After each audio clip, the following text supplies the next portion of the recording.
Welcome to my cute channel Maithili Ravi.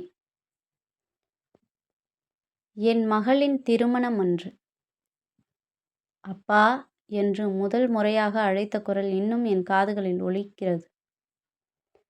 அவள் பிறந்த நாள் முதல் என் உலகமே மாறிவிட்டது. அவள் சிரித்தாள், நான் சிரித்தேன். அவள் அழுதாள், என் மனம் உடைந்தது. அவளுக்கு முதல் நடை கற்றுக் கொடுத்தது என் கை. முதல் நாள் பள்ளிக்கு சென்றபோது அவளை விட அதிகமாக அழுதது என் மனம்தான்.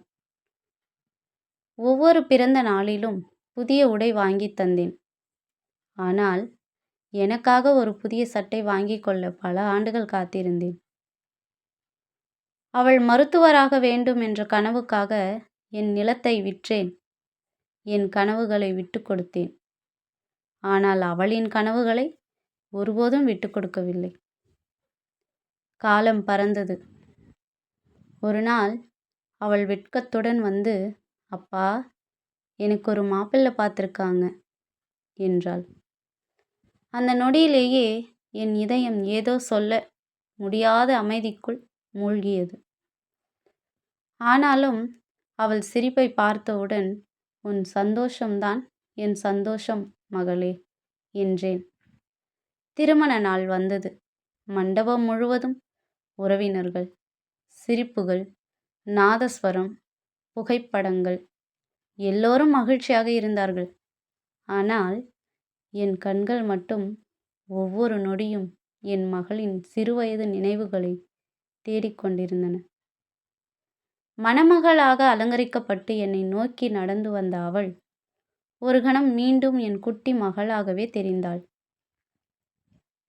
தாலி கட்டப்பட்டதும் அனைவரும் கைத்தட்டினார்கள்.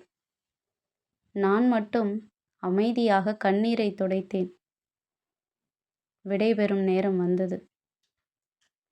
காரில் ஏறிய என் மகள் திடீரென்று இறங்கி ஓடி வந்து என்னை இறுக்கமாக அணைத்து கொண்டாள்.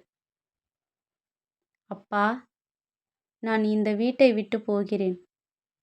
ஆனால் உங்களை விட்டு இல்லை.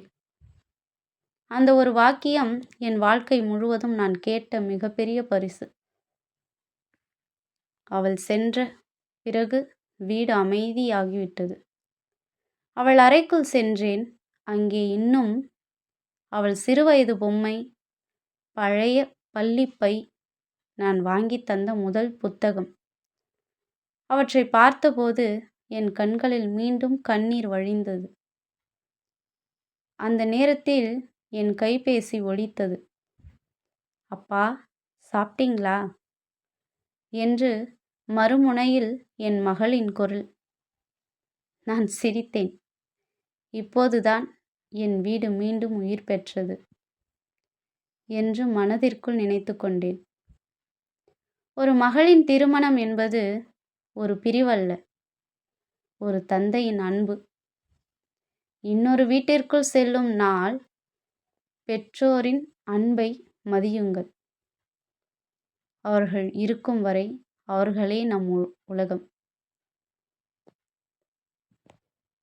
இந்த கதை பிடித்திருந்தால் லைக் செய்யவும், மேலும் கதைகளை கேட்க சேனலை சப்ஸ்கிரைப் செய்து பெல் ஐகானை தட்டவும்.